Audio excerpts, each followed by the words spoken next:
দাজ্জালকে হত্যা করার জন্য আল্লাহ তাআলা আবার ঈসা আলাইহিস সালামকে পাঠাবেন।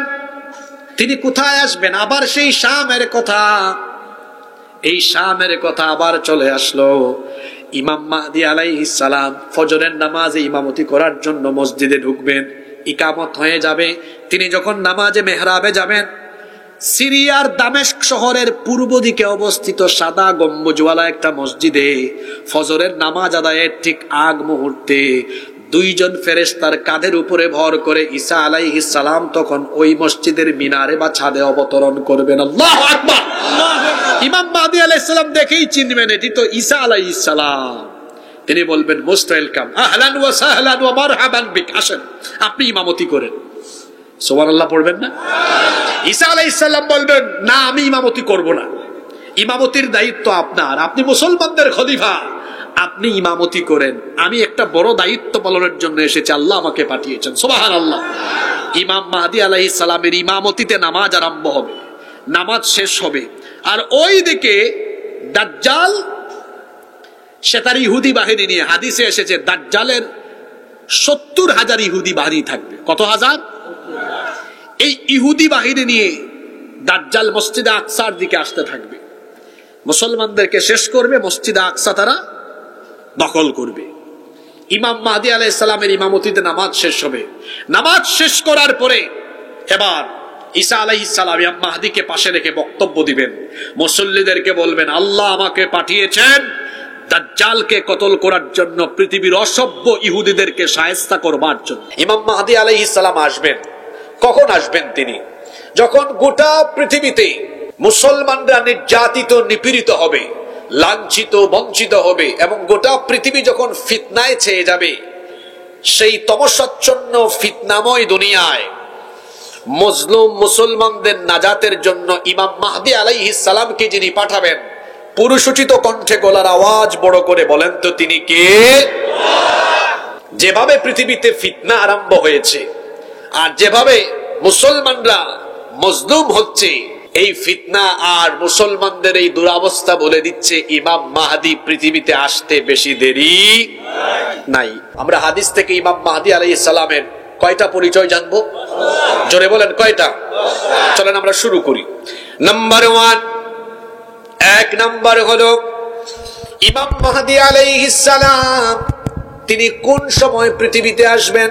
রাসূল করিম সাল্লাল্লাহু আলাইহি ওয়াসাল্লাম বলেছেন, ইয়াখরুজু ফি আখিরি উম্মতি আল মাহদী, আমার উম্মতের শেষ জামানায়, কিয়ামতের আগে একেবারে শেষ জামানায় ইমাম মাহদীকে যিনি পাঠাবেন তিনি কে? তাহলে ইমাম মাহদীর প্রথম পরিচয় আমরা হাদিস থেকে জানলাম, তিনি আসবেন শেষ জামানায়। এখন প্রশ্ন হতে পারে, ইমাম মাহদী আলাইহিস সালাম তিনি কোন বংশ থেকে আসবেন? তিনি কি আমাদের টাঙ্গাইলের মধুপুরের কোন বংশ থেকে আসবেন নাকি? আল্লাহর নবী কি বলছেন শোনেন। আবু দাউদ শরীফে এই হাদিস বর্ণিত হয়েছে।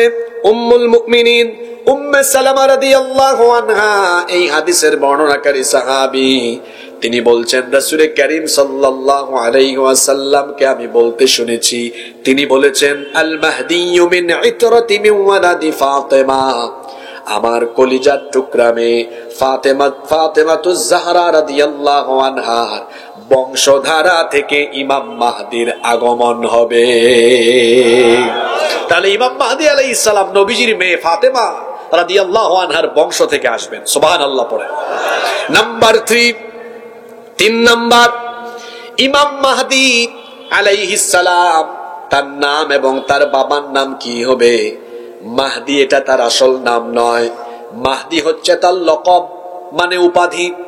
মাহদী আরবি শব্দের অর্থ হলো সুপথ প্রাপ্ত, এবং যিনি সুপথে আহ্বান করেন তাকে আরবিতে বলা হয় মাহদী। ইমাম মাহদীর আসল নাম কি হবে? তার বাবার নাম কি হবে? আল্লাহর নবী কি বলছেন শোনেন, লা ইয়াযহাবুদ দুনিয়া হাত্তা ইয়াবআসাল্লাহু রাজুলাম মিন আহলি বাইতি ইউয়াতি ইসমুহু ইসমি ওয়া ইসমা আবিহি ইসমা আবি। আল্লাহর নবী বললেন, ততদিন পর্যন্ত কিয়ামত হবে না যতদিন না আমার বংশধারা থেকে এক ব্যক্তি আগমন করে গোটা দুনিয়া শাসন না করবে, আর তার পরিচয় হলো, তার নাম হবে আমার নামে, তার বাবার নাম হবে আমার বাবার নামে। আল্লাহু আকবার। আল্লাহ নবী বললেন ইমাম মাহদির নাম হবে আমার নামে, অর্থাৎ আমার নাম মুহাম্মদ, আমার নাম আহমদ। ইমাম মাহদি যিনি হবেন তার নাম হবে মুহাম্মদ, তার নাম হবে আহমদ। আমার বাবার নাম হলো আব্দুল্লাহ, আবার ইমাম মাহদির বাবার নাম হবে আব্দুল্লাহ। তাহলে এই হাদিস আমাদেরকে বার্তা দিল ইমাম মাহদি হিসাবে আল্লাহ যাকে পাঠাবেন তার নাম হবে মুহাম্মদ বিন আব্দুল্লাহ অথবা আহমদ বিন আব্দুল্লাহ। এই পরিচয় দিচ্ছেন এই হুজুর না বড় হুজুর? বড় হুজুরকে মুহাম্মাদুর রাসূলুল্লাহ সাল্লাল্লাহু। নাম্বার 4, 4 নম্বর, ইমাম মাহদি আলাইহিস সালামের শারীরিক বৈশিষ্ট্য কেমন হবে, তিনি দেখতে কেমন হবেন? এই পৃথিবীতে আল্লাহ যত নবী রাসূল পাঠিয়েছেন সকল নবী রাসূলকে আল্লাহ তাআলা সুন্দর চেহারা দিয়েছেন। আল্লাহওয়ালা মানুষদের চেহারার মধ্যে একটা মায়া আছে না নাই? আবার যারা চোর বাটপার, যারা অন্যায় অপকর্মে জড়িত, এদের চেহারার দিকে তাকালেই দেখবেন দেখতে তারে ডাকাতের মতো লাগে। আবার আল্লাহওয়ালা মানুষ চেহারা যদি কালো হয় দেখবেন ওই কালো চেহারায় একটা আলো আছে, একটা মায়া আছে। দেখবেন হাজার হাজার কোটি টাকা দুর্নীতি করে সাদা পাঞ্জাবি, সাদা পায়জামা, সাদা টুপি, ধবধবে সাদা কাপড় দিয়ে বের হয় মাহফিলের প্যান্ডেলে এসে বক্তৃতা দেয়, চেহারাটা দেখলে বমি আসে, দেখতে তারে চোরের মতো লাগে। 8-10 হাজার টাকা বেতন পার আমার সম্মানিত ইমাম সাহেব, কিন্তু দেখবেন তার টুপি, পোশাক পরিচ্ছদ কত পরিষ্কার পরিচ্ছন্ন। আবার চেহারার দিকে তাকালেও মায়া লাগে, কারণ লোকটা তো হারাম খায় না, হালাল পথে চললে পরে, আল্লাহর দিন মেনে চললে পরে চেহারার মধ্যেও নূর যিনি দান করে দেন তিনি কে? ইমাম মাহদি আলাইহিস সালাম। দেখতে তিনি অত্যন্ত সুন্দর হবেন এবং তার শারীরিক বৈশিষ্ট্যের ব্যাপারে আল্লাহর নবী কি বললেন শোনেন। সুনানে আবু দাউদের ভেতরে হাদিস এসেছে, আবু সাঈদ আল খুদরি রাদিয়াল্লাহু আনহু হাদিসটি বর্ণনা করেছেন। তিনি বলছেন রাসূল করিম সাল্লাল্লাহু আলাইহি ওয়াসাল্লাম ইমাম মাহদির ব্যাপারে বলেছেন, আল মাহদিয়্যু মিন্নি আজলাল জাবহা আকনাল আনফ। আল্লাহর নবী বলেছেন ইমাম মাহদি আলাইহিস সালামের ললাট, তার এই কপালটা প্রশস্ত হবে, তার নাকটা লম্বা হবে, চেহারা সুরত বড় সুন্দর হবে। সুবহানাল্লাহ। ইমাম মাহদি আলাইহিস সালামের 5 নম্বর পরিচয় হলো তিনি কোন সময় কোন অবস্থায় তাকে দুনিয়াতে পাঠানো হবে। আল্লাহর নবী বলেছেন, এই হাদিসটিও আবু সাঈদ খুদরি রাদিয়াল্লাহু আনহু বর্ণনা করেছেন। তিনি বলছেন আল্লাহর রাসূল বলেছেন, ইয়ানজিলু বি উম্মতি ফি আখিরিজ জামানি বালাউন শাদীদুম মিন সুলতানিহিম লাম ইউসমা বালাউন আশাদ্দু মিন। আল্লাহর নবী বলেছেন কিয়ামতের আগে শেষ জামানায় স্বৈরাচার আর জালিম স্বভাবের লোকেরা শাসক হয়ে দুনিয়া যখন শাসন আরম্ভ করবে, আর সারা পৃথিবীতে সারা দুনিয়াতে যখন মুসলমানদেরকে কোণঠাসা করে ফেলা হবে, এই চরম দুর্বিষহ কঠিন পরিস্থিতিতে মুসলমানদেরকে নাজাতের জন্য আল্লাহ তাআলা ইমাম মাহদি আলাইহিস সালামকে পাঠাবেন। পরিস্থিতি এমন হবে হাত্তা তাদিকান হুমুল আরদার রাহবা, মুসলমানদের জন্য পৃথিবীটা সংকীর্ণ হয়ে যেতে থাকবে। অবস্থা এমন হবে ইউমলাউল আরদু জাওরান ওয়া যুলমা, গোটা পৃথিবী জুলুমে নির্যাতনে নিপীড়নে যখন ভরে যাবে, জুলুম নির্যাতন দূর করে গোটা পৃথিবীকে ইনসাফে পূর্ণ করে দেওয়ার জন্য ইমাম মাহদি আলাইহিস সালামকে যিনি দুনিয়াতে পাঠাবেন, গলার আওয়াজ বড় করে সবাই বলেন তিনি কি? 6 নম্বর পরিচয় হলো ইমাম মাহদি পৃথিবীতে এসে কি করবেন। আল্লাহর নবী বলেছেন, ইয়ামলাউল আরদা কিসতান ওয়া আদলা কামা মুলিআত যুলমান ওয়া জাওরা। তিনি আসার আগে জুলুমে নির্যাতনে পৃথিবী যেভাবে ভরপুর ছিল, এর বিপরীত চিত্র হয়ে যাবে। জুলুম নির্যাতন দূর করে দিয়ে গোটা পৃথিবীকে তিনি ন্যায়, ইনসাফ আর সুবিচার দিয়ে পরিপূর্ণ করে দিবেন। ইমাম মাহদি আলাইহিস সালামের 7 নম্বর পরিচয় হলো তিনি গোটা পৃথিবীর ক্ষমতা পাওয়ার জন্য কোনো আন্দোলন করবেন না, কোনো সংগ্রাম করবেন না, ইলেকশন করবেন না, ভোটাভুটিতে আসবেন না, মিছিল মিটিং কোনো কিছুই করা লাগবে না।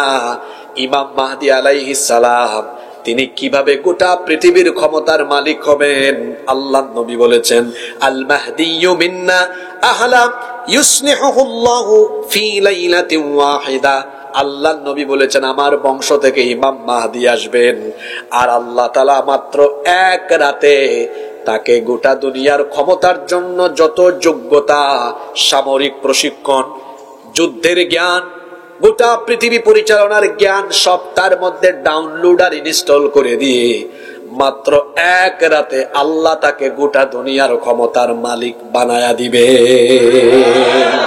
আল্লাহ মনে হয় এটা পারবেন না? আল্লাহর জন্য কি এটা কঠিন? আমার আল্লাহ তাআলা তো হচ্ছেন সকল ক্ষমতার মালিক। তিনি যাকে চান তাকে ক্ষমতায় বসাতে পারেন, আবার যাকে চান ক্ষমতা থেকে নামায়া দেশ ছাড়া করতে পারেন। ইউসুফ আলাইহিস সালামকে তার 10 ভাইরা মিলে ষড়যন্ত্র করলো, তারা অন্ধকার কুয়ায় তাকে ফেলে দিবে। সেখানে ইউসুফ আলাইহিস সালাম, সেখানে হয় তিনি মারা যাবেন, অথবা কেউ তাকে উঠায়া নিয়ে গেলেও গোলাম বানিয়ে বিক্রি করবে। এই উদ্দেশ্যে তার 10 ভাই ইউসুফ আলাইহিস সালামকে অন্ধকার কুয়ায় যখন ফেলে দিল, সাঁতার না জানা ছোট্ট সেই ইউসুফ আলাইহিস সালাম তিনি সেখানে বড় অসহায় হয়ে গেলেন। কিন্তু আল্লাহ তাআলার কুদরতি পরিকল্পনা কত চমৎকার ছিল। আল্লাহ তাআলা ইউসুফ আলাইহিস সালামকে তার কুদরতি পরিকল্পনার আলোকে সেই অন্ধকার কুয়া থেকে উঠায়া একটি বাণিজ্যিক কাফেলার মাধ্যমে মিশরে নেওয়া, একেবারে আজিজে মিশরের ঘরে আজিজে মিশরের কাছে বিক্রি করায়া দিয়া একটা পর্যায়ে আল্লাহ তাআলা তাকে মিশরের ক্ষমতার মসনদে বসায়া দিলেন। তো আল্লাহ যাকে চান তাকে কি আল্লাহ ক্ষমতায় বসাতে পারেন না? আরো জোরে বলেন পারেন কিনা?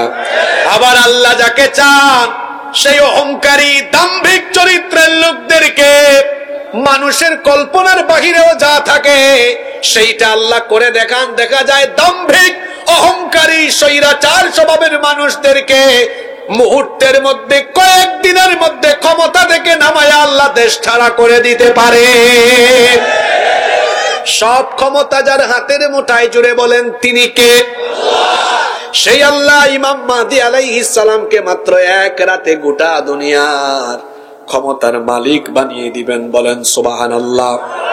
নাম্বার 8 নাম্বার পরিচয় হলো ইমাম মাহদী আলাইহিস সালাম তিনি আসল না নকল এটা বুঝবেন কেমনে? এই পর্যন্ত তো শত শত ব্যক্তি নিজেকে ইমাম মাহদী বলে দাবি করেছে। গুগলে সার্চ করে দেখবেন 1980 সালে সৌদি আরবে এক ব্যক্তি, তার নাম হলো মুহাম্মদ বিন আব্দুল্লাহ আল কাহতানি, সে তাকে ইমাম মাহদী বলে দাবি করেছে। সৌদি গভর্নমেন্ট ফোর্স পাঠিয়ে তাকে একদম গুলি করে ছাজরা করে দিয়েছে, দুনিয়া থেকে বিদায় করে দিয়েছে। কিন্তু আসল মাহদী যিনি হবেন, তিনি আসার খবর যখন ছড়িয়ে যাবে, তাকে হত্যা করার জন্য যে বাহিনী পাঠানো হবে, ওই বাহিনী আল্লাহর গজবে পড়ে যাবে। আল্লাহু আকবার। শুনেন তাহলে সেই ভয়ঙ্কর হাদিস। ইমাম মাহদী আলাইহিস সালামের আত্মপ্রকাশ হবে কাবার চত্বরে। কাবা শরীফে তিনি তাওয়াফরত অবস্থায় থাকবেন। এমন সময় গোটা দুনিয়া অত্যন্ত জুলুমে নির্যাতনে ভরপুর অবস্থায় থাকবে। কাবার চত্বরে তিনি তাওয়াফরত অবস্থায় থাকবেন। তাকে দেখে লোকেরা চিনে ফেলবে, তার হাতে এসে বায়াত গ্রহণ করতে থাকবে। তার এই খবর ইমাম মাহদীর হাতে লোকেরা বায়াত গ্রহণ করছে, এই খবর মুহূর্তের মধ্যেই গোটা দুনিয়াতে ছড়িয়ে যাবে। সর্বপ্রথম রাসূল বলেছেন খোরাসানের দিক থেকে, অর্থাৎ আফগানিস্তান, কাজাকিস্তান, উজবেকিস্তান, তুর্কমেনিস্তান, এই সকল অঞ্চল থেকে কালো পতাকাধারী লোকেরা কালো পতাকা নিয়ে নিয়ে ইমাম মাহদীর দলের সৈন্য হওয়ার জন্য তারা দৌড়ায় যেতে থাকবে। আল্লাহু আকবার। ইমাম মাহদী আলাইহিস সালাম কাবার চত্বরে লোকদের কাছ থেকে বায়াত গ্রহণ করবেন। এই খবর গোটা দুনিয়ায় যখন ছড়িয়ে যাবে, কাফির, বেঈমান, মুনাফিক আর মাহদী বিরোধী লোকেরা একত্রিত হয়ে বিরাট একটি সেনাবাহিনী পাঠাবে ইমাম মাহদী আলাইহিস সালামকে হত্যা করার জন্য। আল্লাহর নবী কি বলেছেন শুনেন, ইয়াউদু আইদুম বিল বাইত, কাবার চত্বরে এক লোক আশ্রয় গ্রহণ করবেন, অর্থাৎ ইমাম মাহদী সেখানে আশ্রয় গ্রহণ করবেন। ফায়ুবাতু ইলাইহি বাত, তার উদ্দেশ্যে একটি বাহিনী প্রেরণ করা হবে। সেই সেনাবাহিনী ইমাম মাহদীকে হত্যা করার জন্য যখন পথ চলা আরম্ভ করবে, ফাইদা কানু বিবাইদা মিনাল আরদি খুসিফা বিহিম, বাইদা নামক উপত্যকায় এই সেনাবাহিনী যখন পৌঁছে যাবে, ইমাম মাহদির কাছে যাওয়ার বহু আগেই বাইদা নামক উপত্যকায় সেনাবাহিনী পৌঁছালে এই সেনাবাহিনীর বিরাট টিমকে আল্লাহ মাটির নিচে ধসায়া দিবে। সুবহানাল্লাহ, কি মুখ দিয়ে বাইর হয় না? তার মানে বোঝা গেল আসল মাহদিকে হত্যা করার জন্য যারা যাবে তারা নিজেরাই মরে যাবে। আল্লাহু আকবার। নাম্বার 9 নম্বর, আল্লাহর নবী বলেছেন ইমাম মাহদির আগমনের খবর যদি তোমরা শোনো, যদি তোমরা বেঁচে থাকো, ফাইদা রাআইতুমুহু, যদি তোমরা তাকে দেখো বা তার খবর জানো, ওয়ালাউ হাবওয়ান আলা সালজ, বরফের উপরে হামাগুড়ি দিয়ে হলেও ইমাম মাহদির সাথী তোমরা হয়ে যেও। আমরা যদি আমাদের হায়াতে শুনি ইমাম মাহদি চলে এসেছেন, আমরা ইমাম মাহদি আলাইহিস সালামের সৈন্য হতে, সাথী হতে রাজি আছি না নাই? কারা কারা রাজি আছেন দুহাত তুলে দেখান। দুই হাত নামান। এই আজকে যুবকেরা কোথায়? চাচা কেন স্লোগান দেয়? ইমাম মাহদি আলাইহিস সালামের সৈন্য হওয়ার জন্য যুবকদেরকে এগিয়ে যেতে হবে সবার আগে। কারণ যুবকরা হলো তুফানের মতো, টর্নেডোর মতো, সাইক্লোনের মতো। যুবকরা হলো ভয়ঙ্কর স্রোতের মতো। স্রোত যেদিকে যায়, স্রোতের সামনে যা পড়ে তা যেমন ভেসে চলে যায়। যুবকদের গণস্রোত যেই দিকে যায় দুর্বার গতিতে সবকিছুকে ধ্বংস করে নিয়ে যায়। যুবকদের গণস্রোতকে রুখে দেওয়ার, থামিয়ে দেওয়ার দুঃসাহস পৃথিবীর কারো। তো যুবক ভাইরা কি তখন শয়তানের সাথী হবে নাকি? তো কার সাথী হবে? দুর্বল মুসলমান আমি দেখতে পারি না। যুবক কথা বলবে যুবকের মতো, তার ব্যাটারি যদি জুয়ান খেলে ফিউজ হয়ে যায়, ও বউ সামলাবে কেমনে? ওর বউ তো থাকবে না, পালিয়ে যাবে। যুবক কথা বলবে যুবকের মতো। যুবক ভাইয়েরা, যুবকের মতো গলার আওয়াজ বড় করে বলেন তো, আমরা ইমাম মাহদি আলাইহিস সালামের সাথে আছি না নাই? আরো জোরে বলেন, আছি না নাই? এই তো যুবক তো যুবকের মতো বলেছে। চাচা থামেন আপনি, আপনার আমি শেষে সুযোগ দিব। আলোচনা চলে 20 মিনিট, এখন বেশি উত্তেজনা বাড়াইয়েন না, কারণ আরো সামনে ভয়ঙ্কর ভয়ঙ্কর পয়েন্ট আছে। আপনার থাকবেন তো? আমি হাদিস শরীফ থেকে ইমাম মাহদির পরিচয় বলছি। আচ্ছা, যে ওয়াজ চলতেছে এই ঘটনা সামনে ঘটবে না ঘটে গিয়েছে? জোরে বলেন। এটা পৃথিবীর আপকামিং ঘটনা, কে জানে, এমনও তো হতে পারে আগামী বছর ওয়াজের আগে এই কাম হয়ে যেতে পারে। আমরা তো কেউ জানি না এটা কখন হবে, কোন হুজুরও জানে না। জানেন কে? ইমাম মাহদি আলাইহিস সালামের 10 নম্বর পরিচয় হলো তিনি যখন পৃথিবীতে আসবেন, আসার পরে কত সময় তিনি রাজত্ব করবেন। আল্লাহর নবী বলেছেন ইয়ামলিকু 7 সিনিন ওয়া ফি রিওয়ায়াতিন উখরা 9 সিনিন। আল্লাহর নবী বলেছেন, অন্য বর্ণনা এসেছে 9 বছর, তবে বেশিরভাগ রিওয়ায়াতে এসেছে ইমাম মাহদি দুনিয়াতে আসার পরে 7 বছর তিনি পৃথিবীকে রাজত্ব করবেন। আরো আসতে বলেন সুবহানাল্লাহ। এখন পৃথিবীর মুরলগিরি করে কোন দেশ? এটাও বলতে পারলেন না। কোন দেশ? জোরে বলেন, কোন দেশ? সামনে পৃথিবীর মুরলগিরি হবে কোন দেশ থেকে জানেন আপনারা? জানেন আপনারা? কে বলছে? সৌদি আরব। সামনে মুরলগিরি হবে শাম থেকে। এখানে আলেমরা বসে আছেন, জিজ্ঞেস করেন শাম থেকে। কোথা থেকে? বলবেন হুজুর শাম আবার কোন দেশ? বর্তমানে আমার দিকে তাকান, বর্তমানে সিরিয়া, লেবানন, ফিলিস্তিন, জর্ডান, কয়টা দেশের নাম বললাম? সিরিয়া, ফিলিস্তিন, লেবানন, জর্ডান, এই 4টা দেশ তো ভাগ হয়েছে। কিন্তু রসুলের সময়ে এই 4 দেশের সীমানা নিয়ে এক দেশ ছিল, তখন ওই দেশের নাম ছিল শাম। যেমন আমাদের বাংলাদেশ, পাকিস্তান, ভারত 1947 পর্যন্ত ছিল কয় দেশ? 47-এ ভাগ হয়েছে 2 দেশ, হিন্দুস্তান, পাকিস্তান। 71-এ এসে 2 দেশ হয়েছে 3 দেশ। 2 দেশ হয়েছে 3 দেশ। তো রসুলের সময়ে সিরিয়া, ফিলিস্তিন, লেবানন, জর্ডান, এই 4 দেশ মিলে ছিল কয় দেশ? ওই দেশের নাম কি ছিল? জোরে বলেন। শাম। জোরে বলেন, সেই দেশের নাম কি? শাম। এই শামের ব্যাপারে নবীজি দোয়া করেছেন, আল্লাহুম্মা বারিক লানা ফি শামিনা ওয়া ফি ইয়ামানিনা। আল্লাহ তুমি আমাদের শামে, আমাদের ইয়ামেনে বরকত দাও। সুবহানাল্লাহ পড়েন। এক সাহাবী বললেন, নবীজি আপনি আমাদের নজদের জন্য দোয়া করেন। নবীজি বললেন, না, এই নজদে কিয়ামতের আগে অশ্লীলতা বেহায়াপনা বাড়বে, এখানে আল্লাহর গজব আসবে, কিন্তু কিয়ামত পর্যন্ত শাম আর ইয়ামেনে আল্লাহ বরকত দিবেন, আর কিয়ামতের আগে শাম থেকে আল্লাহ পৃথিবী শাসন করাবেন। সুবহানাল্লাহ। আমেরিকার মোরলগিরি কিছুদিন পরে শেষ হয়ে যাবে, এটা আমার কথা নয় তো, আল্লাহর নবী বলেছেন কিয়ামতের আগে পৃথিবীর তিন দিকে বড় বড় তিনটা ভূমি ধস হবে। কি ধস? তো ভূমি ধস হলে কি ভূমির উপর কিছু থাকে না, মাটির তলে চলে যায়, মাটির তলায় চলে যায়। সেই তিনটা ভূমি ধস পৃথিবীর কোন কোন দিকে হবে? আল্লাহর নবী বলেছেন, খাসফুন বিল মাশরিক ওয়া খাসফুন বিল মাগরিব ওয়া খাসফুন বিজাজিরাতুল আরব। কয়টা অঞ্চল?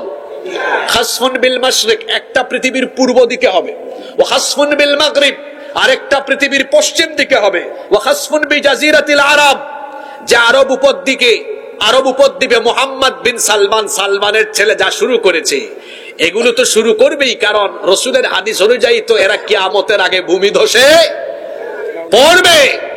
তো এখানে একটা অঞ্চল হলো পশ্চিমের দেশ। আচ্ছা, ওয়ার্ল্ড ম্যাপ, বিশ্ব মানচিত্র দেখবেন, পশ্চিমে কোন দেশ? আমেরিকা, আর তাদের আরো কিছু দূষররা আছে। আমেরিকা পৃথিবীর মানচিত্রে থাকবে না। রাসূলের কথা সত্য না মিথ্যা? আরে আমার আপনার কথা মিথ্যা হতে পারে, কিন্তু রাসূলের কথা মিথ্যা নয়। কিয়ামতের আগে পৃথিবীর মানচিত্রে আমেরিকা বলতে কোনো দেশ থাকবে না, মাটির তলায় আল্লাহ ধসায় দিবেন। পৃথিবীর মুরল হবে আগামী দিনে সিরিয়া, যে ফিলিস্তিনিদেরকে ইসরায়েলিরা নির্যাতন করে, আগামীর পৃথিবী শাসন করবে ফিলিস্তিনিরা। আপনি মানলে মানেন, না মানলে নাই। এটা কোনো ছোটখাটো হুজুরের কথা নয়, বলেছেন বড় হুজুর মুহাম্মাদুর রাসূলুল্লাহ সাল্লাল্লাহু আলাইহি ওয়াসাল্লাম। এই যে ইমাম মাহদি পৃথিবী শাসন করবেন, তার হেডকোয়ার্টার, তার হেড অফিস হবে কোথায়? শামে। তার হেড অফিস হবে কোথায়? তাইলে আগামীর পৃথিবী পরিচালনা হবে কোথার থেকে? জোরে বলেন, কোন? নাকি বাংলাদেশ থেকে? কোথার থেকে? এদিকে আওয়াজ হয় না, কোথার থেকে? ইমাম মাহদি আসার পরে মুসলমানরা আর নির্যাতিত থাকবে না, গোটা পৃথিবীকে মুসলমানরা জয় করবে, গোটা পৃথিবীতে আল্লাহর দ্বীনের শাসন চলবে। সুবহানাল্লাহ পড়ে।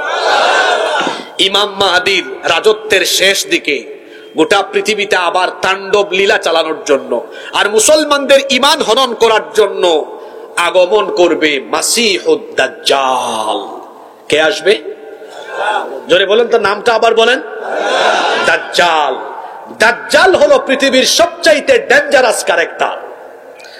দাজ্জাল হলো পৃথিবীর সবচাইতে ভয়াবহ চরিত্র। পৃথিবীর সকল নবী এবং রাসূল তাদের উম্মতকে দাজ্জালের ফিতনার ব্যাপারে সতর্ক করেছেন।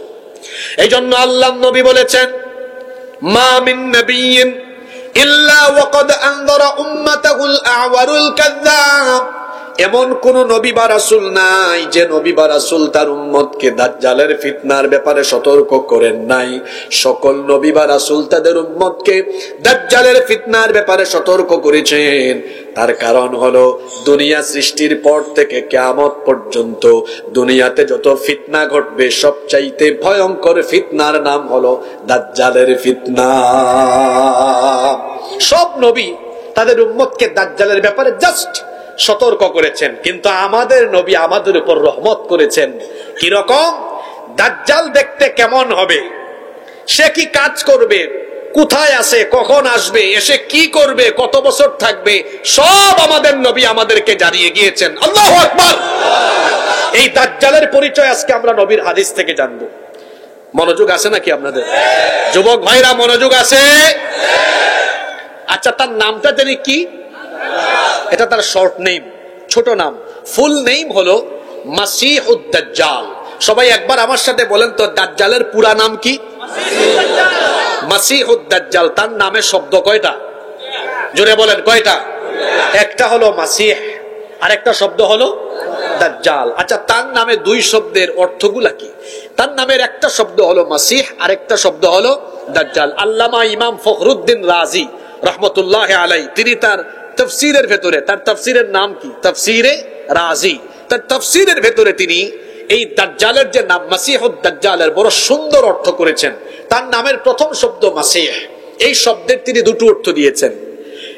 তিনি প্রথম অর্থ দিয়েছেন আল মাসিহ, এই শব্দটি এখানে আলেমরা আছেন তারা বুঝবেন, মাসিহ শব্দটি মাসহুন মাদ্দা বা মূল ধাতু থেকে নিষ্পন্ন হয়েছে। এর অর্থ হলো মুছে দেওয়া, এর অর্থ হলো মুছে দেওয়া। ওযু করার সময় আপনারা সকল অঙ্গ ধৌত করেন, কিন্তু একটা অঙ্গ আপনারা কি করেন? মাসিহ করেন। মাসিহ মানে কি? মুছা। এই যে এটার নাম মাসিহ করা, মুছে দিলাম। এখন দাজ্জালকে মাসিহ বলা হয় কেন? দাজ্জালকে এই জন্য মাসিহ বলা হয়, তার এক চক্ষুকে আল্লাহ চামড়ার নিচে ঢুকাইয়া মুছে দিয়েছেন, সে হলো কানা দাজ্জাল, এই জন্য তার নাম হলো মাসিহ। আবার পৃথিবীতে একজন নবী আছেন, উনার নামের আগেও মাসিহ আছে। বলেন তো সেই নবীর নাম কি? ঈসা আলাইহিস সালাম। ওনার নাম হলো মাসিহ ইবনু মারিয়াম। তাহলে আপনাদের প্রশ্ন হতে পারে ঈসা আলাইহিস সালামকে মাসিহ বলা হয় কেন? ঈসা আলাইহিস সালামকে আল্লাহ অনেকগুলো মুআজিজা দিয়েছিলেন। তার মধ্যে একটা মুআজিজা হলো তিনি যখন কোনো ধবল রোগ বা কুষ্ঠ রোগীর গায়ে হাত মুছে দিতেন, হাত বোলায়া দিতেন, আল্লাহ ওই কুষ্ঠ রোগীকে ভালো করে দিতেন। সুবহানাল্লাহ। আবার তিনি যখন কোনো অন্ধ ব্যক্তির চোখের উপরে হাত রাখতেন, আল্লাহ ওই ব্যক্তির চোখের আলো ফিরাইয়া দিতেন। এজন্য তাকে বলা হয় কি? জোরে বলেন, কি বলা হয়? মাসিহ। কি বলা হয়? আর দাজ্জালকে মাসিহ বলা হয় কেন? তার এক চক্ষুকে মুছে দিয়েছেন কে? আল্লাহ। আবার মাসিহ শব্দের আরেকটা অর্থ হলো ভূপৃষ্ঠে বিচরণকারী। দাজ্জাল মক্কা মদিনা ছাড়া গোটা পৃথিবীতে সফর করে করে আপনাদের মধুপুরেও আসবে, টাঙ্গাইলেও আসবে। একমাত্র মক্কা মদিনা ছাড়া গোটা দুনিয়া সে সফর করবে, গোটা দুনিয়ায় তাণ্ডব লীলা চালাবে, মানুষের ঈমান হরণ করবে। যেহেতু সে গোটা পৃথিবী সফর করবে, ভূপৃষ্ঠে বিচরণ করবে, ইমাম ফখরুদ্দিন রাজি রাহমাতুল্লাহ আলাইহি বলছেন এই জন্য তার নাম হলো মাসিহ। তাইলে মাসিহ শব্দের কয়টা অর্থ জানলাম? তার নামের আরেকটা অংশ আছে দাজ্জাল।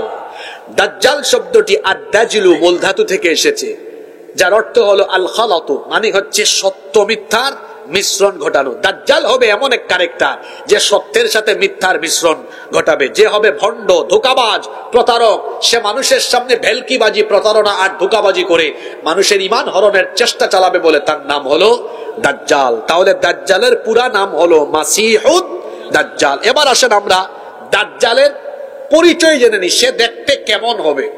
আল্লাহর রাসূল দাজ্জালের পরিচয় আমাদেরকে দিয়েছেন। রাসূলের হাদিস থেকে দাজ্জালের 12টি পরিচয় এবার আমি তুলে ধরছি ইনশাআল্লাহ। কষ্ট হচ্ছে নাকি আপনাদের? শুনেন, দাজ্জাল কিন্তু একেবারে নিকটে চলে এসেছে। দাজ্জালের পরিচয়টা যেন আপনার জানা থাকা দরকার। দাজ্জালের পরিচয় আল্লাহর নবী দিয়েছেন, সেখান থেকে তার 12টা পরিচয় আমি তুলে ধরছি। এক নাম্বার হলো দাজ্জাল কি জিন জাতি থেকে বা অন্য কোন জাতি থেকে আসবে? আল্লাহর নবী বললেন না, বরং দাজ্জাল হবে কামিসলিন নাস, দেখতে হবে মানুষের মতো, কিন্তু মানুষের মতো হলেও সে হবে দানবীয় প্রকৃতির। মানুষের মতো হাত পা হবে না, মানুষের মতো হাত পা হবে, কিন্তু সেগুলো হবে অস্বাভাবিক আকৃতির, বিরাট দানব আকৃতির হবে, অস্বাভাবিক প্রকৃতির হবে। তাহলে আমরা আল্লাহর নবীর কাছ থেকে জানলাম মানুষের ভেতর থেকেই দাজ্জালের আগমন হবে। তার 2 নাম্বার পরিচয় হলো দাজ্জাল হবে কানা, তার এক চক্ষু থাকবে, তার এক চক্ষু অন্ধ থাকবে। আল্লাহর নবী বলেছেন আলা ইন্নাল মাসিহাদ দাজ্জাল আওয়ারুল আইন, সাবধান, দাজ্জাল তোমাদের সামনে এসে নিজেকে রব বলে দাবি করবে, কিন্তু দাজ্জালের ফিতনায় পড়ো না, কারণ দাজ্জাল হলো কানা দাজ্জাল। তোমাদের রব তো মানবীয় দুষ্টুতি দ্বারা আচ্ছন্ন নন, তিনি তো অন্ধ নন, বরং এই দুনিয়া যত সুন্দর তিনি হলেন তার চাইতে আরো বেশি। দুনিয়া সুন্দর, মানুষ সুন্দর, আসমান সুন্দর, জমিন সুন্দর, সুন্দরে সুন্দরে পাল্লা, জানি না কত সুন্দর তুমি আল্লাহ, জানি না কত সুন্দর তুমি আল্লাহ। সুবহানাল্লাহ পড়ে। আল্লাহর নবী দাজ্জালের 2 নাম্বার পরিচয় দিয়েছেন, সে হবে কানা, অন্ধ। 3 নাম্বার আল্লাহর নবী বলেছেন ইন্নাহু শাবুন কাতাত, সে হবে অস্বাভাবিক প্রকৃতির এক যুবক। 4 নাম্বার পরিচয় দিয়েছেন আন্নাহু আহমার, তার গায়ের চামড়া হবে লাল। 5 নাম্বার পরিচয় আল্লাহর নবী দিয়েছেন জাদুস শার, তার মাথার চুল হবে অস্বাভাবিক কুকরানো। 6 নাম্বার পরিচয় নবীজি দিয়েছেন মাকতুবুন বাইনা আইনাইহি কাফারা ওয়া ফি রিওয়ায়াতিন উখরা মাকতুবুন বাইনা আইনাইহি কাফির। দাজ্জালের কপালের মধ্যে আরবি 3টা অক্ষর কাফ কাফারা। অন্য রাওয়ায়াতে এসেছে দাজ্জালের কপালের মধ্যে কাফির শব্দ লেখা থাকবে। জোরে বলেন তো দাজ্জালের কপালে কি লেখা থাকবে? শিক্ষিত অশিক্ষিত প্রত্যেক ইমানদার ব্যক্তি দাজ্জালের কপালে লেখা সেই কাফির শব্দটি পড়তে পারবে। আপনারা বলবেন হুজুর অশিক্ষিত মানুষ তো লেখা পড়তে পারে না, তাহলে অশিক্ষিত মুসলমান কেমনে দাজ্জালের কপালে থাকা কাফির আরবি শব্দ পড়তে পারবে? আল্লাহর নবী বলেছেন এই ব্যক্তি পড়ালেখা না জানলেও অন্তরে ইমানের নূর থাকার কারণে দাজ্জালের কপালে কাফির লেখা দেখে দাজ্জালকে সে চিনতে পারবে। আবার শিক্ষিত যদি হয় কিন্তু অন্তরে যদি ইমান না থাকে দাজ্জালের কাফির লেখা সে পড়তে পারবে না, দাজ্জালকে চিনতে পারবে না। এরা দাজ্জালের ফিতনায় পড়ে যাবে। আল্লাহর নবী দাজ্জালের 6 নম্বর পরিচয় দিয়েছেন। দাজ্জালের কপালের মধ্যে কি লেখা থাকবে? সবাই বলেন কি লেখা থাকবে? দাজ্জালের 7 নম্বর পরিচয় হলো দাজ্জাল হবে বেটে। বিভিন্ন এলাকায় আঞ্চলিক ভাষায় এটাকে বলে বাইটা। দাজ্জাল হবে বাইটা বা বেটে। ইন্না মাসিহাদ দাজ্জালি রাজুলুন কাসীরুন আফহাজ। আল্লাহর নবী বলেছেন দাজ্জাল হবে বেটে, খাটো। আবার তার পরিচয় হলো আফহাজ। সে হবে এমন ব্যক্তি যে 2 পা ছড়িয়ে দিয়ে হাঁটে। দেখবেন ছোট ছোট ছেলেদের যখন খতনা হয়, অনেক এলাকায় খতনাকে মুসলমানিও বলে।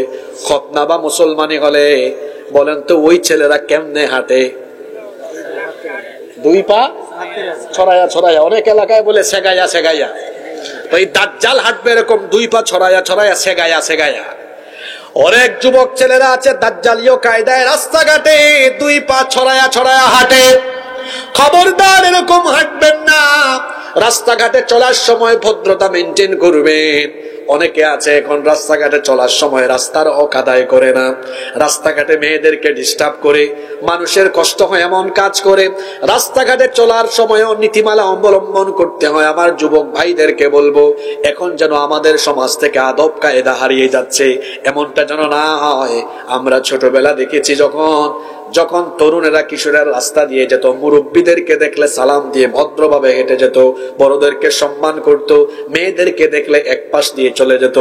আধুনিক জামানার সিস্টেম হলো মোটর সাইকেল চালায় এখন ছেলেরা পাক পাকুম করে, একবার ডানে কাইত মারে বামে কাইত মারে। আবার মেয়েদেরকে দেখলে তার গিয়ার বাড়ে, হরনের মাত্রাও বাড়ে।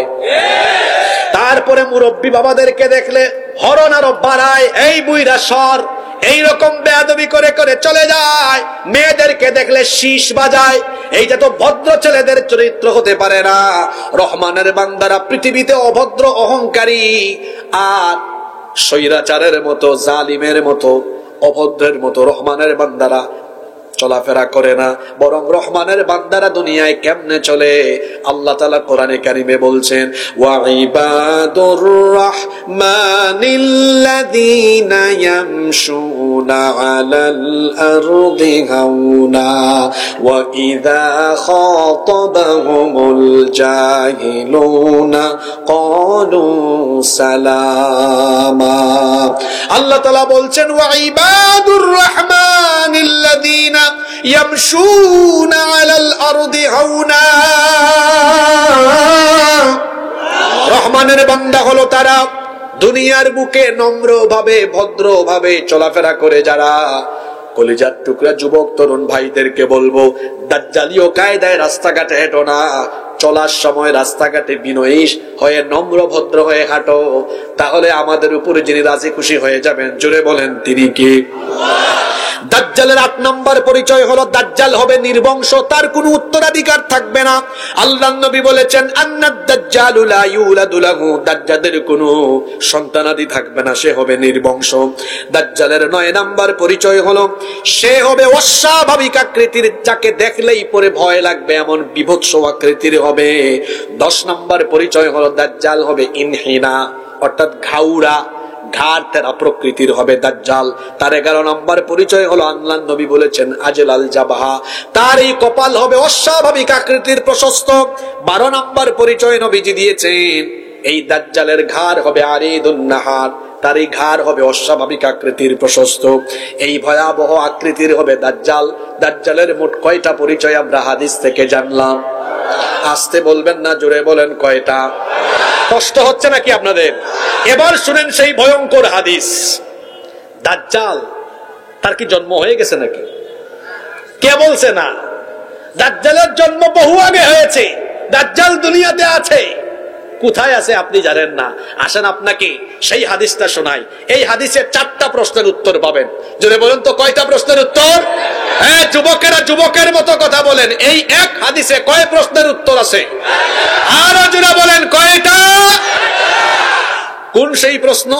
1, দাজ্জাল কোথায় আছে? 2, সে কখন মানুষের সামনে আসবে? 3, এসে কি করবে?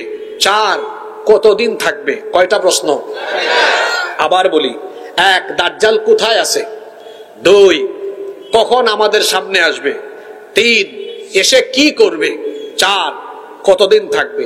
4টা প্রশ্নের উত্তর কয়টা হাদিসে? ওই যে অনেকে বলছে, আমি জিজ্ঞেস করলাম দাজ্জালের কি জন্ম হয়ে গেছে?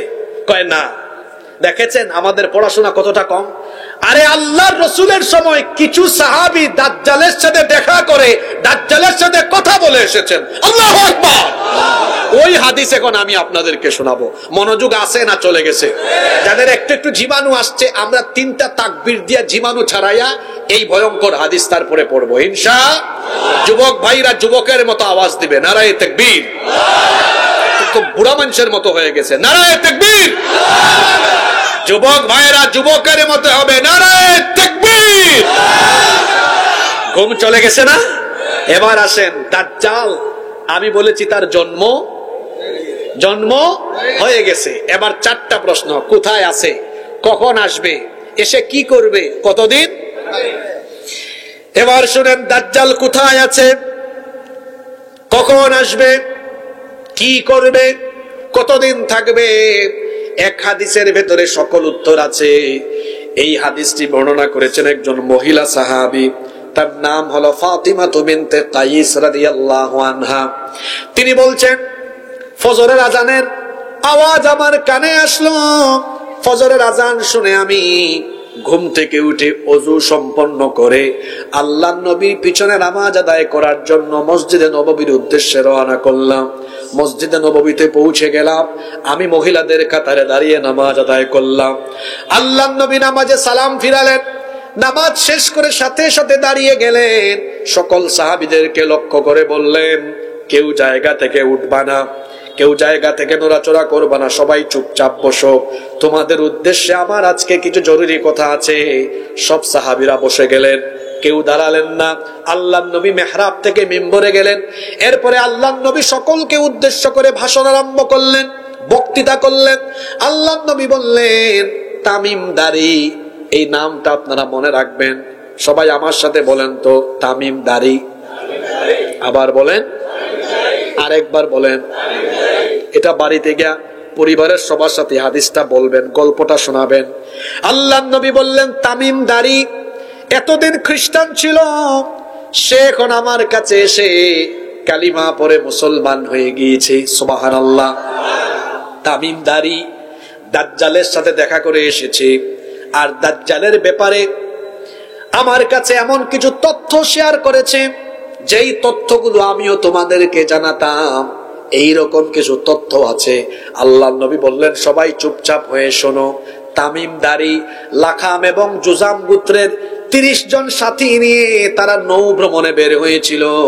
সাগরের মধ্যে একটা জাহাজে উঠে তারা তাদের সফর আরম্ভ করলো। সামুদ্রিক ঝড়ের কবলে পড়ে গিয়ে সাগরের মধ্যে তারা পথ হারিয়ে ফেললো। 1 দিন 2 দিন নয়, একটানা 1 মাস তারা সাগরের মাঝখানে হারিয়ে গেল।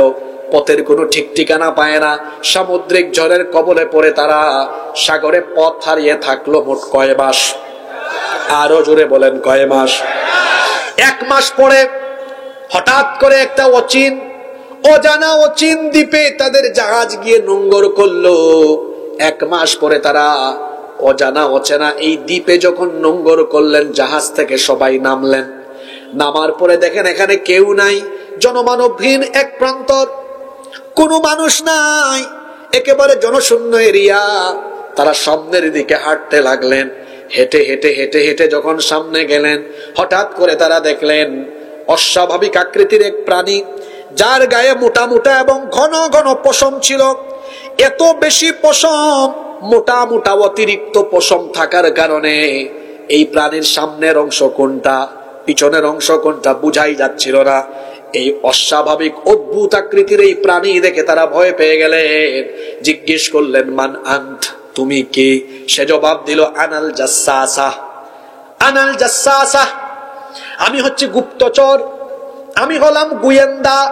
তারা জিজ্ঞেস করলেন, জনশূন্য এই প্রান্তরে তুমি এখানে আবার কার গোয়েন্দাগিরি করো? তুমি কার গুপ্তচর? অদ্ভুত এই প্রাণী হাত দিয়ে ইশারা করে দেখালো, পেছন দিকে একটা ঘর দেখালো, কুড়ে ঘরের মতো, বলল এই দিকে যাও, গেলেই বুঝবা আমি কার গোয়েন্দা। এবার তারা ভীত বিহব্বল হয়ে সেদিকে আগালেন।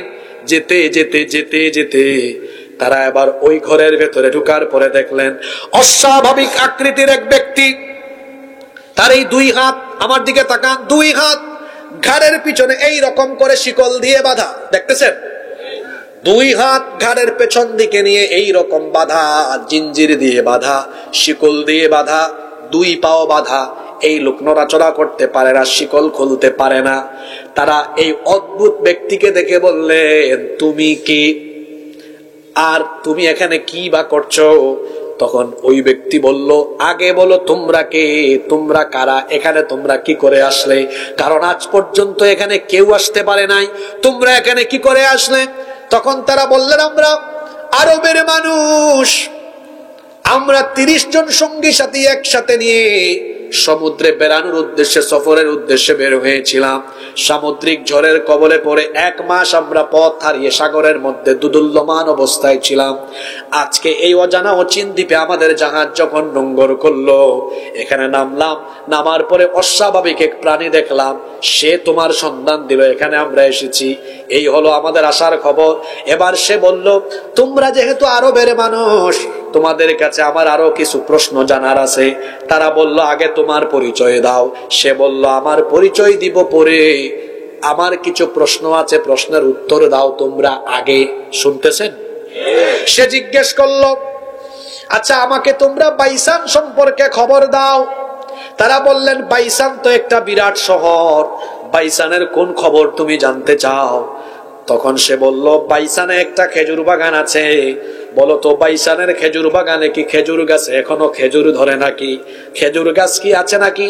তারা বললেন, হ্যাঁ, বাইসানের খেজুর বাগানে এখনো প্রচুর খেজুর গাছ আছে, সেখান থেকে মানুষ খেজুর এখনো খায়, খেজুর এখনো পাওয়া যায়। সে বলল, আমার 2 নাম্বার আরেকটা প্রশ্ন আছে, সেটা হলো তোমরা আমাকে তবারিয়া উপসাগরের খবর দাও। তবারিয়া উপসাগরে কি এখনো পানি আছে নাকি? সেই পানি কি মানুষ এখনো চাষাবাদের কাজে ব্যবহার করে নাকি? তারা বললেন, হ্যাঁ, তবারিয়া উপসাগরে এখনো পানি আছে, সেই পানি এখনো মানুষ চাষাবাদের কাজে ব্যবহার করে। সে বলল, আমার 3 নাম্বার প্রশ্ন আরেকটা আছে, সেটা হলো তোমরা আমাকে বলো জুগারের ঝর্ণার কি খবর। জুগার হলো লূত আলাইহিস সালামের মেয়ের নাম। একটা ঝর্ণার পাশে তার ইন্তেকালের পরে তাকে দাফন করা হয়েছিল বলে ওই কুয়ার, ওই ঝর্ণাটাকে বলা হয় জুগারের ঝর্ণা। সে বলল, জুগারের ঝর্ণার কি খবর? ওই ঝর্ণা থেকে কি এখনো পানি প্রবাহিত হয় নাকি? তারা বললেন, হ্যাঁ, জুগারের ঝর্ণা এখনো পানি আছে। সে বলল, শেষ আর একটা প্রশ্ন আছে, তোমরা যেহেতু আরবের মানুষ, আরবে একজন নবী আসার কথা, সেই নবীর কি আগমন হয়েছে নাকি? তারা বললেন, হ্যাঁ, সেই নবীর আগমন হয়েছে, সেই নবীর হাতে অসংখ্য মানুষ কালেমা পড়ে মুসলমান হয়েছে, সুবহানাল্লাহ। সে জানতে চাইল, আচ্ছা সেই নবীর সাথে কি কাফির মুশরিকরা কোনো মুখামুখি যুদ্ধে অংশগ্রহণ করেছে নাকি? তারা বলল, হ্যাঁ, কিছুদিন আগে বদরের যুদ্ধ হয়েছে।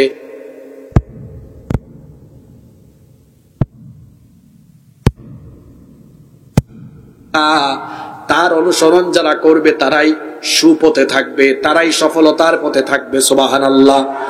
এবার এই 30 জন ব্যক্তি তারা বললেন, আচ্ছা আসার পর থেকে তুমি প্রশ্ন করে যাচ্ছ, সকল প্রশ্নের উত্তর দিলাম, এবার দয়া করে তুমি বলো তুমি কে, তোমার পরিচয় কি?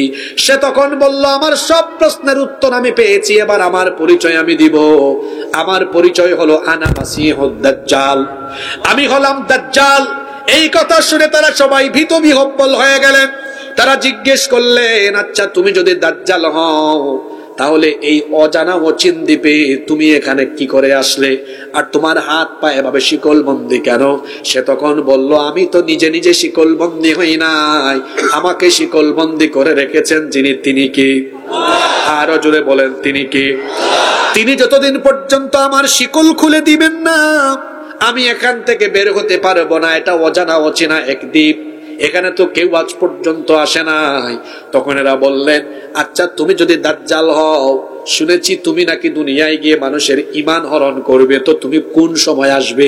সে ভূমধ্য সাগর, শামের কোন সাগর বা ইয়ামেনের কোন সাগরের অজানা অচিন দ্বীপে, যেই দ্বীপের সন্ধান মানুষ জানে না, ওখানে দাজ্জালকে শিকলবন্দি করে রেখেছেন কে?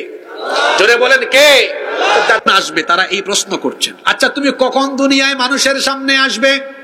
শুনতেছেন আপনারা?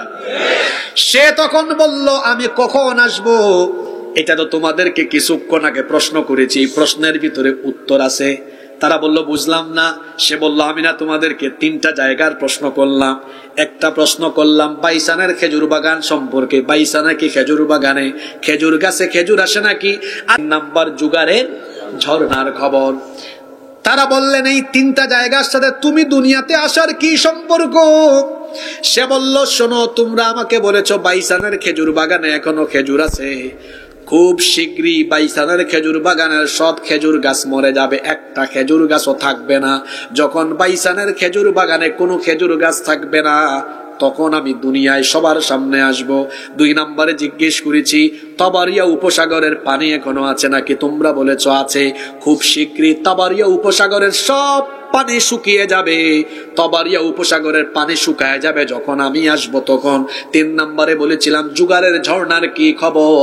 তোমরা বলেছিলে জুগারের ঝর্ণায় পানি আছে, খুব শীঘ্রই জুগারের ঝর্ণার পানি শুকিয়ে যাবে, জুগারের ঝর্ণার পানি শুকিয়ে যাবে যখন আমি আসব তখন। শুনেছেন নাকি আপনারা? কয়টা জায়গা? বাইসান, এটা ফিলিস্তিনের একটা জায়গা ছিল। এটা অসভ্য ইহুদিরা দখল করেছে, কারণ ইহুদিরা দাজ্জালকে তাদের ইমাম, তাদের নেতা মনে করে। এই জন্য দাজ্জালের সাথে সম্পর্কিত স্থানগুলো তারা দখল করেছে, বাইসানও দখল করেছে। এবং বর্তমানে বাইসানে আগের খেজুর বাগানের কোনো খেজুর গাছ নাই। ইহুদিরা, আপনারা ইউটিউবে এগুলো সার্চ করবেন, গুগলে সার্চ করে দেখবেন, আমার কথার সত্যতা পাবেন। গুগলে সার্চ করে দেখবেন, বাইসানে এখন যে খেজুর বাগানের খেজুর গাছগুলো, এগুলো ইহুদিরা সব মেক্সিকো থেকে এনে লাগিয়েছে। তারপরে তাবারিয়া উপসাগর, এটার নাম হলো sea of Galilee, sea of Galilee. গুগলে সার্চ করে দেখবেন, এই তাবারিয়া উপসাগরে এখন কৃত্রিম উপায়ে কিছু পানি রাখা হয়, কিন্তু পানি আর আগের মতো নাই। জুগারের ঝর্ণাও প্রায় শুকায় যাচ্ছে। তাহলে দাজ্জাল আসার সাথে যে 3টা আলামত, বাইসানের খেজুর বাগানে খেজুর গাছ থাকবে না, তাবারিয়া উপসাগরে পানি থাকবে না, জুগারের ঝর্ণায় পানি থাকবে না। আপনারা বলেন তো, দাজ্জাল আসার 3টা আলামত, 3টা আলামতই তো প্রায় প্রকাশ পেয়ে যাচ্ছে। তার মানে দাজ্জাল আমাদের দরজায় এসে কোরআন আসছে। দাজ্জাল চলে আসবে যে কোনো মুহূর্তে। দাজ্জাল হলো পৃথিবীর সবচাইতে ভয়াবহ ফিতনা। বলেছিলাম এক হাদিসে কয় প্রশ্নের উত্তর আছে। দাজ্জাল কোথায় আছে জানলেন? দাজ্জাল কখন আসবে জানছেন না? 3, দাজ্জাল এসে কি করবে? এরা জিজ্ঞেস করলেন, আচ্ছা তুমি যখন পৃথিবীতে আসবে তখন তুমি কি করবে? সে তখন বলল, আমি পৃথিবীতে এসে মানুষের ঈমানকে লুটপাট করব, তাণ্ডব লীলা চালাবো। একমাত্র মক্কা আর মদিনায় সে ঢুকতে পারবে না। মক্কা মদিনার এরিয়ায় যখন ঢুকতে চাইবে, ফেরেশতারা তরবারি দিয়ে তাকে মক্কা মদিনা থেকে তাড়িয়ে দিবে। আল্লাহু আকবার। এছাড়া গোটা দুনিয়ায় সে ঘুরে বেড়াবে, টাঙ্গাইলেও আসবে। দাজ্জাল যে এলাকায় যাবে সেই এলাকায় মানুষের ঈমান কেমনে লুট করবে। দাজ্জালের এক হাতে থাকবে জান্নাত, আর এক হাতে থাকবে জাহান্নাম। নবীজি বলেছেন, ওইটা আসল না, ওইটা হলো নকল, ফেক। সে যেটা জান্নাত দেখাবে ওইটা আসলে জাহান্নাম, আর যেটা জাহান্নাম দেখাবে ওইটাই হলো। দাজ্জাল এসে বলবে, শোনো, আমার উপর ঈমান আনো, ঈমান না আনলে আমি তোমাকে আমার জাহান্নামের আগুনে নিক্ষেপ করব। আল্লাহর নবী বলেছেন, দাজ্জাল আসার খবর যদি তোমরা শোনো, দাজ্জাল যদি তোমাদের সামনে এসে এইভাবে ভয় ভীতি দেখায়, চক্ষু বন্ধ করে তোমরা দাজ্জালের আগুনে ঝাঁপ দিও। আগুনে ঝাঁপ দেওয়ার পরে দেখবা এটা আগুন না, এটা তোমার জন্য আল্লাহর বানানো জান্নাতের ফুল বাগান। দাজ্জালকে আল্লাহ অলৌকিক কিছু ক্ষমতা দিবেন। সে জীবিত মানুষকে মেরে ফেলবে, মৃতকে জীবিত করবে, তবে মৃতকে জীবিত করবে শয়তানের সাহায্য নিয়ে। যেমন কিভাবে সে করবে? শয়তান পৃথিবীর একজন মানুষ ছাড়া আর অন্যান্য যে কোনো মানুষের সুরত ধরতে পারে, কেবলমাত্র একজন মহামানবের সুরত সে ধরতে পারে না। তিনি আর কেউ নন, তিনি আমাদের নবী মুহাম্মাদুর রাসূলুল্লাহ। সবাই পড়েন সাল্লাল্লাহু। আল্লাহর নবী বলেছেন, মান রাআনি ফিল মানামি ফাকাদ রাআনি, যে ব্যক্তি আমাকে স্বপ্নে দেখবে সে যেন আমাকেই দেখেছে। কারণ ফাইন্নাশ শাইতানা লা ইয়াতামাসসালু ফি সূরাতি, শয়তান সকলের আকৃতি সুরত ধারণ করতে পারলেও আমি নবীর সুরত শয়তান ধারণ করতে পারে না। এক ব্যক্তিকে দাজ্জাল বলবে, দেখ আমি তোর খুদা, ঈমান আন, তোর মা বাবা যে কবরস্থানে আছে দেখ, এখনই তাদেরকে জিন্দা কইরা তোর সামনে আনি। আগেই বলেছি দাজ্জাল শয়তানকে তার সহযোগী বানাবে। শয়তানের কয়েকটা বাহিনীকে বলবে, তোরা দুইজন তার মা আর তার বাপের সুরত ধর। একটু আগেই হাদিস বললাম, শয়তান নবীজি ছাড়া অন্য যে কারো সুরত ধারণ করতে। এবার দাজ্জাল ইবলিসের বাহিনীর থেকে দুইজনকে এনে এবার একজনকে তার বাপ আর একজনকে তার মায়ের আকৃতি ধারণ করাবে। আল্লাহর নবী বলেছেন, মুমিন ব্যক্তি বুঝে ফেলবে দাজ্জাল, বুঝেই বলবে, তুই দাজ্জাল, এখন আমি আরো নিশ্চিত হয়েছি। সুবহানাল্লাহ। আর যে ব্যক্তি মুনাফিক থাকবে সে ব্যক্তি দাজ্জালের খপ্পরে পড়ে যাবে। দাজ্জাল ফিতনা চালাতে চালাতে চালাতে চালাতে সর্বশেষ দাজ্জালের সময় দুনিয়ার শ্রেষ্ঠ একজন যুবকের সাথে দাজ্জালের দেখা হবে। শুনতেছেন আপনারা? দুনিয়ার শ্রেষ্ঠ যুবক, সুবহানাল্লাহ, দুনিয়ার শ্রেষ্ঠ আমলদার যুবকের সাথে দাজ্জালের দেখা হবে। তাকে দেখেই ওই যুবক চিনতে পারবেন, বলবেন, আনতা মাসিহুদ দাজ্জাল, তুই হচ্ছিস নিকৃষ্ট মাসিহুদ দাজ্জাল। দাজ্জাল তখন বলবে, আমি তোর খোদা, তুই আমার উপর ঈমান আন। এরা দুইজন কথা বলবেন, সাথে সাথে মানুষ তাদের পাশে জড়ো হয়ে যাবে। মানুষেরা তাদের কথোপকথন শুনবে। যুবক বলবে, আমি বিশ্বাস করি না তুই আমার খোদা, আমার খোদা হলেন একজন, আমার রব হলেন একজন, তিনি কে? আরো জোরে বলেন, তিনি কে? দাজ্জাল তখন বলবে, দেখ আমি তোর খোদা, এই মুহূর্তে আমি এত মানুষের সামনে তোকে আমি তোর জান আমি কেড়ে নিব, আবার আমি তোকে জীবিত করব। দাজ্জাল এবার এই ছেলেটাকে, যুবকটাকে হত্যা করবে, তারপরে আবার জীবিত করবে। এরপরে বলবে, দেখ আমি তোকে মেরে ফেলে আবার জীবিত করেছি, আমি তো তোর খোদা, আমি মৃত্যুদানকারী, জীবন দানকারী। ওই যুবক বলবে, এখন আমি আরো নিশ্চিত হলাম তুই আসলে দাজ্জাল। আল্লাহু আকবার। এবার দাজ্জাল বলবে, কি ব্যাপার, তুই তো দেখি আমার উপরে ঈমান আনবি না।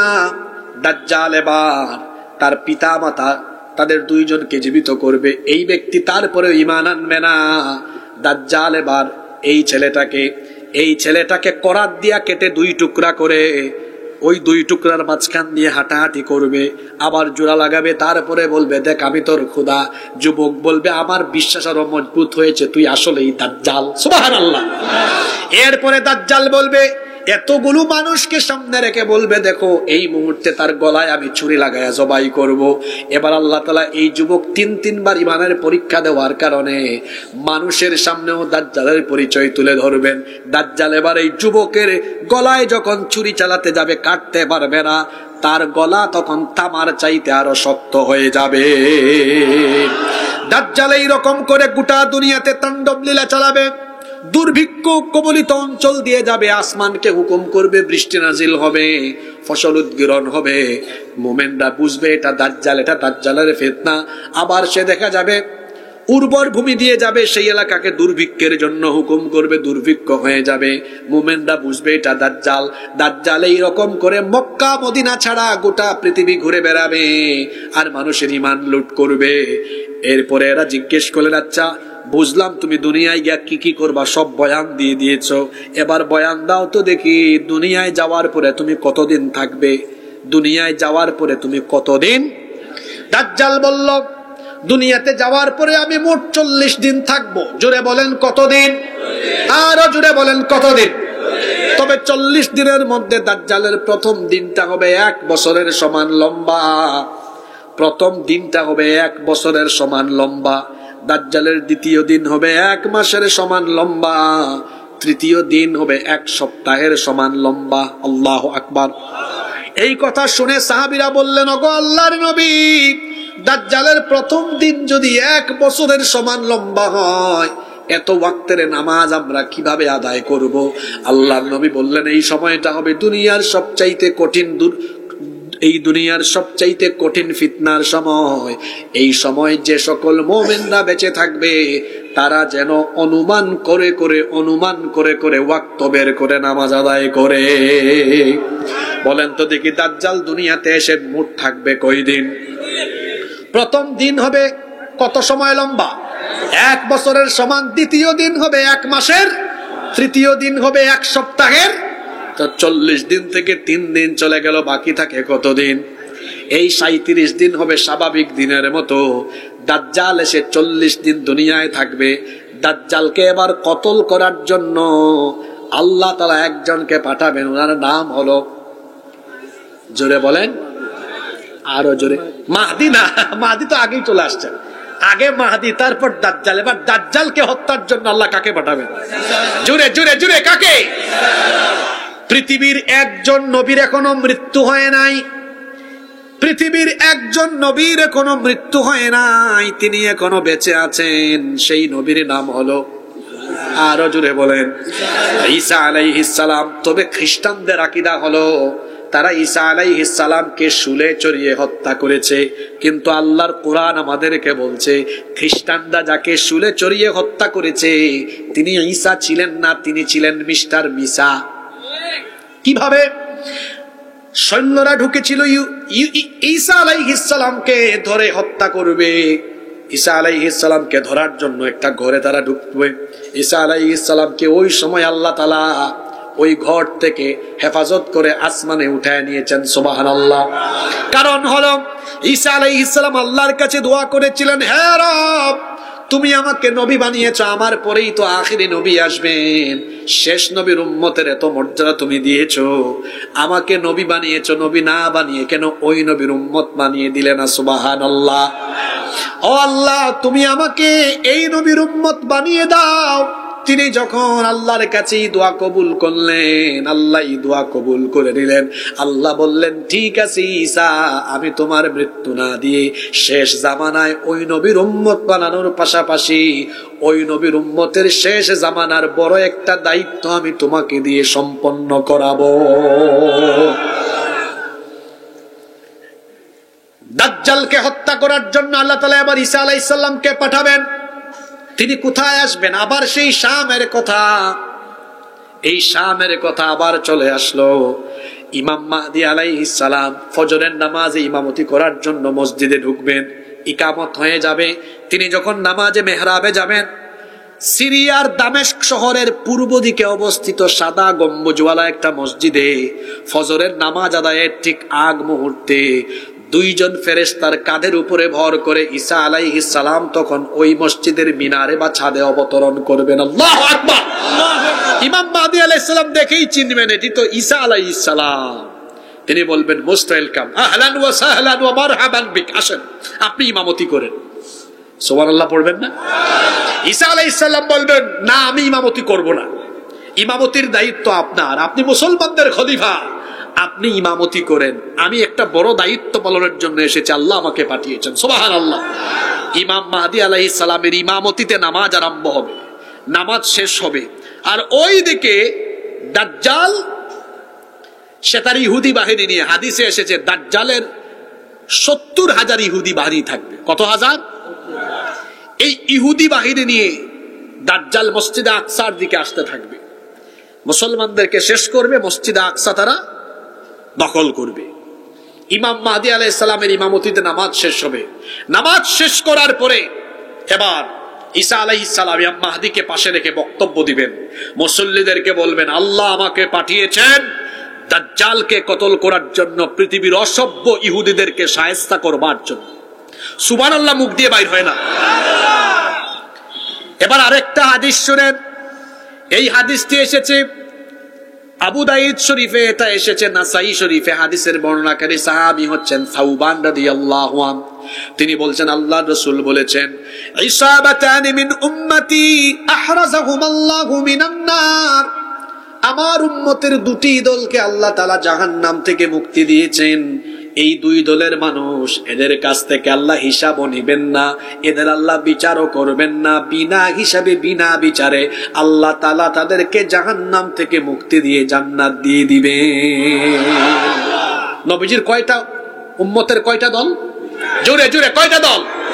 আচ্ছা, কোন সেই দুইটা দল?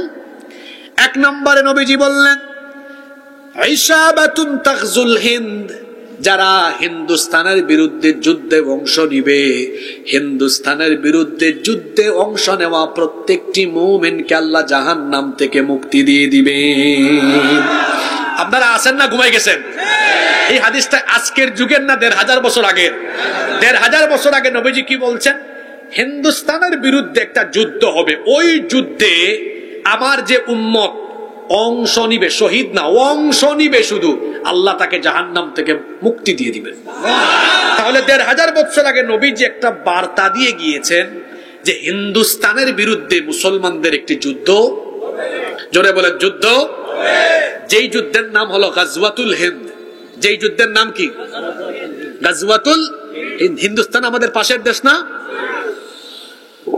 এখন শোনেন, আমরা বাংলাদেশিরা, বাংলাদেশি মুসলমানরা, শুধু বাংলাদেশি নয়, তামাম দুনিয়ার সকল মুসলমানরা যুদ্ধ প্রিয় নয়, আমরা শান্তি প্রিয়। জোরে বলেন আমরা কি প্রিয়? আমরা যুদ্ধ চাই না, অশান্তি চাই না, আমরা কাউকে আক্রমণ করি না। তাই বলে আমাদের সরলতার সুযোগ নিয়ে কেউ আমাদেরকে আক্রমণ করলে আমাদের স্বভাব হলো এমন, আমরা বীর পুরুষের জাতি, সিংহের জাতি, আক্রান্ত হলে পরে আমরা কাউকে ছাড়ও দেই না। একবারে দিয়েন, দাঁড়ান, একবারে দিয়েন, শেষ করে ফেলি। আমি আগেই বলেছি মুসলমান যুদ্ধ প্রিয় নয়, আমরা কি প্রিয়? সবাই বললেন না তো, কি প্রিয়? শান্তি প্রিয়। আমরা যুদ্ধ বাঁধিয়ে দেই না, আমরা কাউকে আক্রমণ করি না, আমরা ডিফেন্সিভ। কিন্তু তাই বলে আমরা তো সিংহের জাতি, একটা সিংহ ঘুমায় আছে, হুদাই গে তার কানের কাছে আপনি খুচাখুচি করেন, তার ঘুম যদি ভাঙে অবস্থা কি ভালো হবে?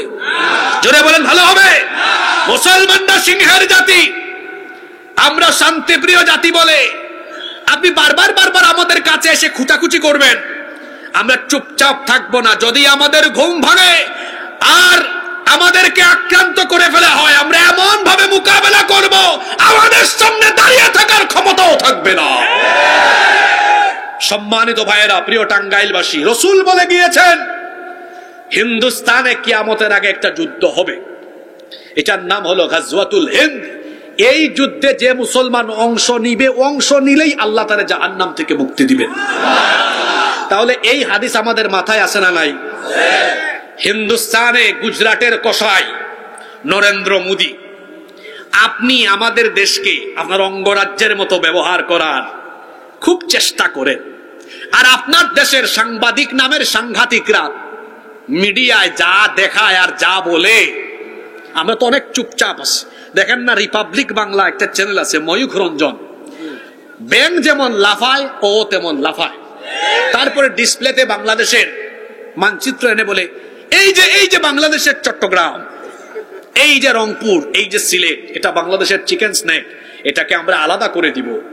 এই ময়ূখ রঞ্জন, বাংলাদেশ কি তোর বাপ দাদার নাকি রে? আমার দেশের 56,000 বর্গ মাইলের 1 ইঞ্চি জমিনের উপরে কেউ যদি কুনজর দেয়, সেই চক্ষুকে আমরা উপড়ে ফেলে দিব। আমার দেশের মানচিত্রের উপরে কেউ যদি কুনজর দেয়, আরেকটি জুলাই আগস্টের মতো বিপ্লব পৃথিবী দেখবে, যেই বিপ্লবের সামনে দাঁড়িয়ে থাকার শক্তি কারো হবে না। আর একবারে দেন, দাঁড়ান, আমার কথা শেষ করতে দেন না, এত আগে উত্তেজনা বললে কেমন হবে? সম্মানিত ভাইয়েরা, সম্মানিত ভাইয়েরা, এই যে আমার বাড়ি কোথায় জানেন আপনারা? এই দেখো এবলা 3 বছর ধরে আই, তারা জানেও না আমার বাড়ি কয়। এই আপনাদের মাহফিলে 3 বছর না এবছর সহ, তো 3 বছর ধরে আসি, আপনারা জানেন না আমার বাড়ি কোথায়?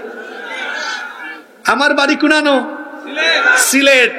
তা আমাদের সিলেটের মানুষ খুব সুন্দর করে আঞ্চলিক ভাষায় বলছে। ওই যে যখন বলছে সিলেট দখল করবে, তখন বলছে আচ্ছা আও আইয়া হামাও, হামানির বাদে দইরা বাদাম দিমু।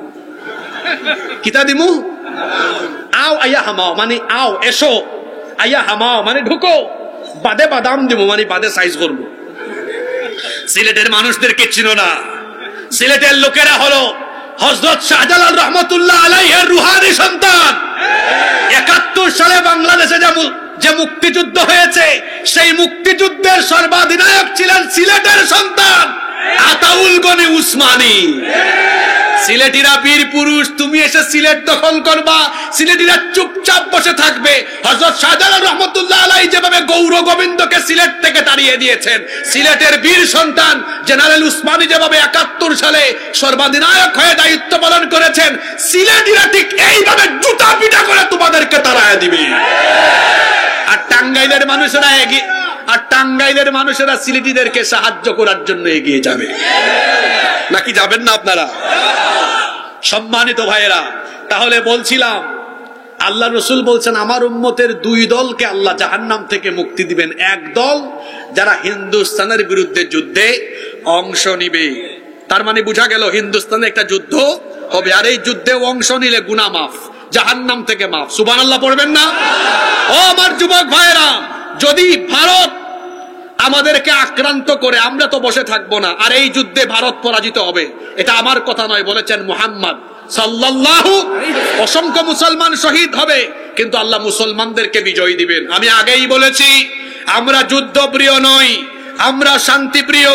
কিন্তু গুজরাটের এই কসাই যদি আমার দেশকে তার অঙ্গরাজ্যের মতো ব্যবহার করার উদ্দেশ্যে আমার দেশ নিয়ে কোনো ষড়যন্ত্র করে, তাহলে এদেশের প্রতিটি যুবক, তরুণ, আবাল, বৃদ্ধ, বনিতা গাজওয়াতুল হিন্দের চেতনা নিয়ে যখন ময়দানে নামবে, ইউনূস সাহেব বলেছেন 7 সিস্টারের কথা, আর আমি রসুলের হাদিসকে সামনে নিয়ে বললাম আমার দেশের মানচিত্রের উপরে যদি ভারত কুনজর দেয়, তাদের সবগুলো রাজ্য টুকরা টুকরা হয়ে গিয়ে গোটা ভারতবর্ষের মানচিত্র টুকরা টুকরা হয়ে দিল্লিতে ইসলামের পতাকা উড়িয়ে দেওয়া হবে।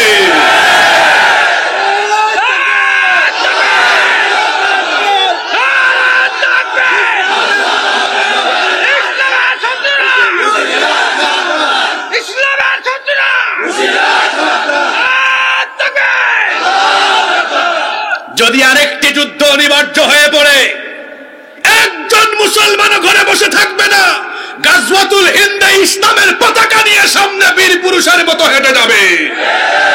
টাঙ্গাইলের মানুষেরা থাকবে তো? কারা কারা থাকবে না দেখে হাত তুলেন।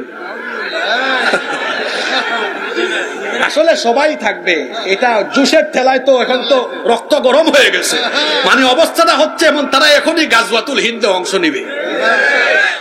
ওই দিন তো কোথায়, ওই দাউদকান্দিতে, মানে স্লোগান দিচ্ছে তো বসে না, একদম দাঁড়ায়া, আবার কয়েকজন দৌড় মারতেছে। বললাম কই দৌড় মারো, মানে অবস্থাটা এমন, এখনই হিন্দুস্তান চলে যাবে। সম্মানিত ভাইয়েরা, ওই হাদিসে ফিরে যাই, কষ্ট হচ্ছে নাকি? রসুল বলেছেন আমার উম্মতের দুই দলকে জাহান্নাম থেকে আল্লাহ মাফ করে দিবেন। সুবহানাল্লাহ। তো এক দলের পরিচয় তো আমরা জানলাম, যারা হিন্দুস্তানের বিরুদ্ধে যুদ্ধে অংশ নেন। হ্যাঁ, আমরা যদি বেঁচে থাকি আর এই যুদ্ধ আসে, একজনও ঘরে বসে থাকবো না ইনশাআল্লাহ। আর এক দল বাকি আছে না, ওটা কোন দল? আল্লাহর নবী বলেছেন ওয়া ইসাবাতুন তাকুনু মা ঈসা ইবনে মারইয়াম আলাইহিস সালাম। আরেক দল হলো ঈসা নবী দাজ্জালকে হত্যা করার জন্য পৃথিবীতে যখন আবার আগমন করবেন, ঈসা আলাইহিস সালামের সাথী হয়ে দাজ্জালের বিরুদ্ধে মোকাবেলা করার জন্য ওই সৈন্যবাহিনীতে অংশ নিবে যারা, আল্লাহর জাহান্নাম থেকে মুক্তি পেয়ে যাবে তারা। আমরা যদি জীবিত থাকা অবস্থায় ইমাম মাহদী আর ঈসা আলাইহিস সালামের আগমনের খবর পাই, ইমাম মাহদী আর ঈসা আলাইহিস সালামের সাথী হতে রাজি আছি না নাই? জোরে বলেন, রাজি আছি না নাই? ওই হাদিসে ফিরে যান আবার, কোনটা মনে আছে তো? ওই যে ঈসা আলাইহিস সালাম ভাষণ দিচ্ছেন, আর ওইদিকে দাজ্জাল তার বাহিনী নিয়ে আসতেছে। সে এসে দেখবে হায় হায় হায়, তার জমদূত চলে এসেছে। আচ্ছা, লবণ পানিতে দিলে লবণ কি হয়? হাদিসে এসেছে লবণ যেমন পানিতে দিলে গলে যায়, ঠিক তেমনি দাজ্জাল ঈসা আলাইহিস সালামকে দেখে গলে যাওয়ার মতো অবস্থা হবে। আসবে 70,000 বাহিনী নিয়ে। কত হাজার? ঈসা আলাইহিস সালামকে দেখে তার বাহিনী ফালাইয়া থুইয়া সে দৌড় মারবে। সুবহানাল্লাহ পড়তে ইচ্ছা করে না? ঈসা আলাইহিস সালাম তখন বলবেন, এই ইহুদিরা আমি আসার আগ পর্যন্ত গোটা পৃথিবীতে মুসলমানদের কত ক্ষতি করেছে, আজ প্রতিশোধ নাও, আল্লাহ তোমাদেরকে সাহায্য করবেন। তোমাদের টার্গেট তোমরা ধরো, আমার টার্গেট। এবার মুসলমানরা আরম্ভ করবে ইহুদিদেরকে ধরা। ইহুদিরা সেই দিন হাদিসে এসেছে পাথরের আড়ালে গিয়ে লুকাবে, দেয়ালের আড়ালে লুকাবে, কিন্তু আল্লাহ তাআলা সেদিন পাথর এবং গাছের দেয়ালের জবান খুলে দিবেন। পাথরের আড়ালে যখন লুকাবে, পাথর কথা বলবে, হে আল্লাহর যোদ্ধা, আমার আড়ালে এক অভিশপ্ত ইহুদি, এরে ধরো আর খতম করো। সুবহানাল্লাহ পড়বেন না?